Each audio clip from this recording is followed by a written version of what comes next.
Teman-teman semuanya, ada hadis yang ingin saya sampaikan, beberapa hadis ini. Mudah-mudahan hadis ini bisa memberikan motivasi kepada kita dan juga kemurnian kita dalam melakukan pekerjaan.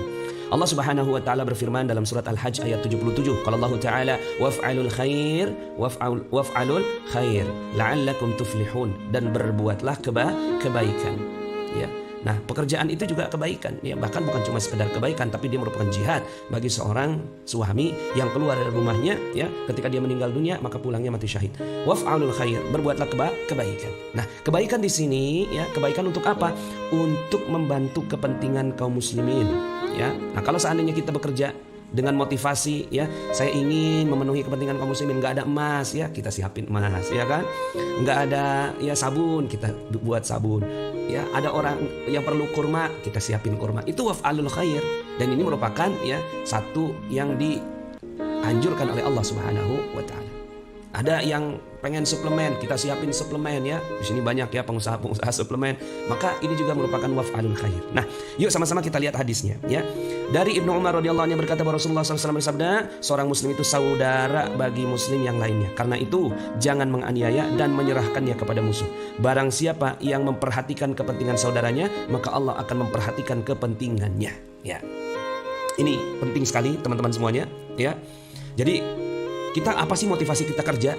Apa sih motivasi kita bekerja gitu ya? Kalau bekerjanya hanya buat cari duit, hanya buat cari, ya, nafkah, ya, sayang, ya, jangan cuma sekedar mencari nafkah. Kalau cari nafkah mah semua nafkah kita dijamin oleh Allah Subhanahu wa taala. Walaupun kita harus mengejarnya dengan berlelah-lelah, sebagaimana cicak, ya.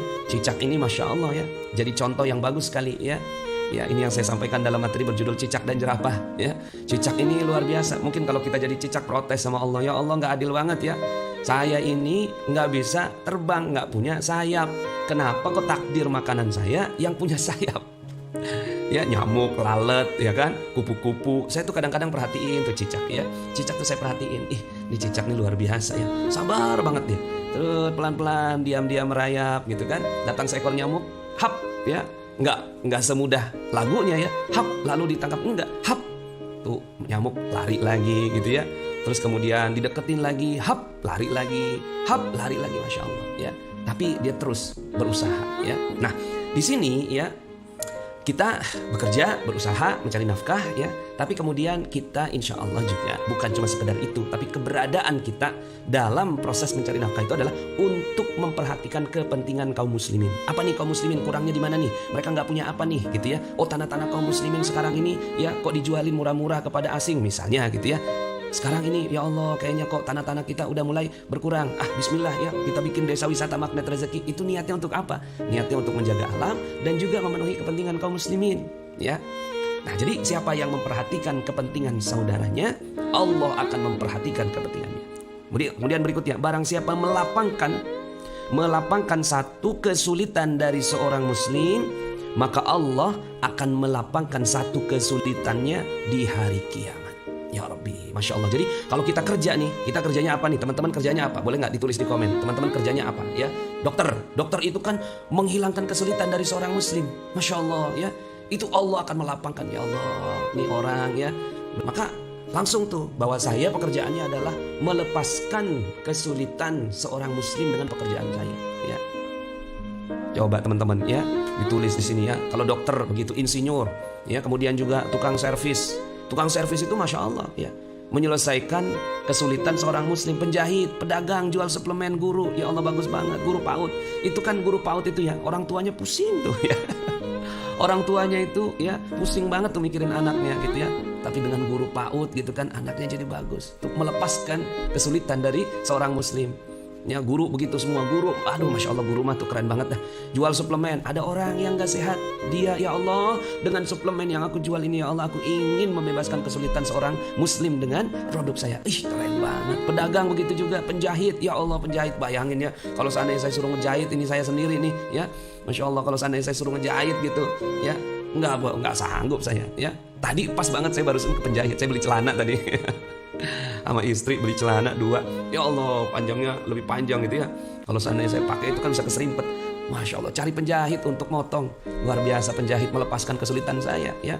Bisnis online, ya. Bisnis online itu ya memudahkan orang. Orang lagi perlu produk gitu ya, desain dan percetakan. Oh, ini apa lagi ya? Sekarang kita lagi ya struggling nih untuk produk emas kita ya. MR Gold pesanannya ngebludak ya.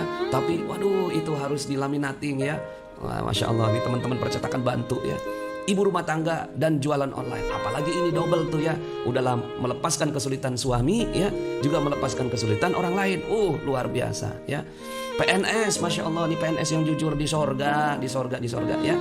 Nah, jadi teman-teman semuanya, subhanallah senang ya saya. Aduh, ada toko sembako, kerja pergudangan ya. Allah senang banget ya ngebaca ini nih ya. Kami ingin ya Allah melepaskan kesulitan ya. Tolong ya Allah ya. Mudahkan internet ini ya Allah. SBMR ya, nah sahabat bisnis magnet rezeki ya. Nah maka jiwai ini hadis ya, jiwai ini hadis. Apa hadisnya ya? Di sini nih, wa man farrajan anil muslim karbatan farrajallahu anhu biha kurbatan tuh ya. Barang siapa nih ya memperhatikan kepentingan mangkaraba yaumil qiyamah tuh, wa man ya, man kana fi hajatin akhihi ya, man kana fi hajati akhihi kana lahu fi hajati. Barang siapa yang memikirkan hajat kepentingannya orang lain, Allah akan bantu. Jadi Masya Allah ya, kita rapihkan niat kita dalam berusaha, bekerja ya, berbisnis dengan dalil ini. Siap semua ya? Masya Allah, ini dalilnya nih. Kemudian di sini nih, waman satara, barang siapa yang menutupi kejelekan orang lain, maka Allah akan menutupi kejelekannya di hari kiamat. Tuh ya, yuk kita tutupin kejelekan orang ya. Apapun mau bagaimanapun jeleknya orang tuh ya, nggak ada, pokoknya kita tutup mata, tutup telinga, tutup mulut, tutup hati untuk kejelekan orang lain. Maka Allah akan menutupi aib kita di hari kiamat. Satu lagi hadis ya, sebelum kita masuk ke Dokter Krisanti. Siapa saja yang menghilangkan satu kesulitan dari beberapa kesulitan yang dialami orang mukmin, maka Allah akan menghilangkan satu kesulitan dari beberapa kesulitannya pada hari kiamat. Siapa saja yang memudahkan urusan orang yang mengalami kesulitan, maka Allah akan memudahkan urusannya baik di dunia maupun di akhirat. Jadi orang yang mudah gitu bantu urusan orang lain ya. Jangan ya seperti yang sekarang, kalau bisa dipersulit kenapa dipermudah? Aduh jangan ya, kita kebalik. Kalau bisa dipermudah kenapa dipersulit ya?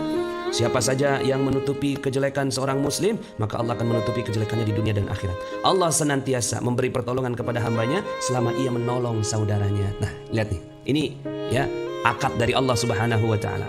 Siapa yang pengen dimudahkan urusannya, pakai dalil ini. Oke? Siapa yang mau dimudahkan urusannya, senantiasa memberi pertolongan kepada hambanya selama ia menolong saudaranya. Jadi niat kita bekerja itu bukan untuk semata-mata perut kita doang.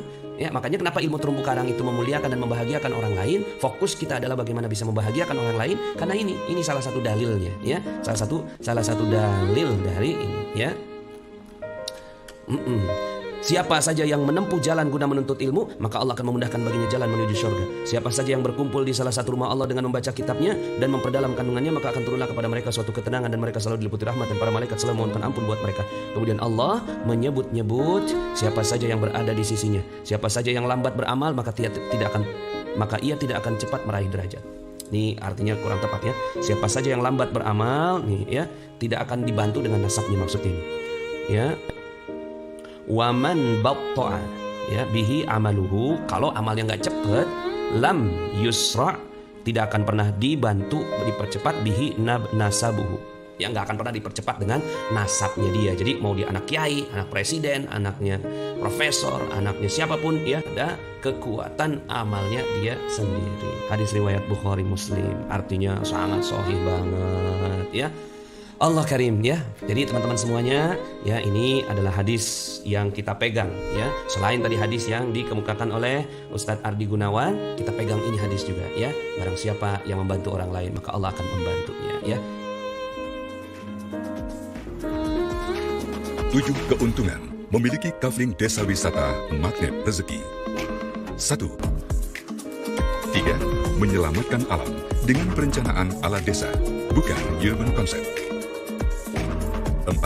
Mendukung dakwah alam magnet rezeki yang terbukti meningkatkan kualitas hidup manusia. 5. Bertetangga dan berjamaah dengan para pengamal ilmu magnet rezeki. 6. Keamanan legalitas dengan surat berstatus SHM. 7. bebas riba dengan menggunakan akad-akad syariah. Desa Wisata Magnet Rezeki mengolah anugerah menjadi berkah. Masya Allah.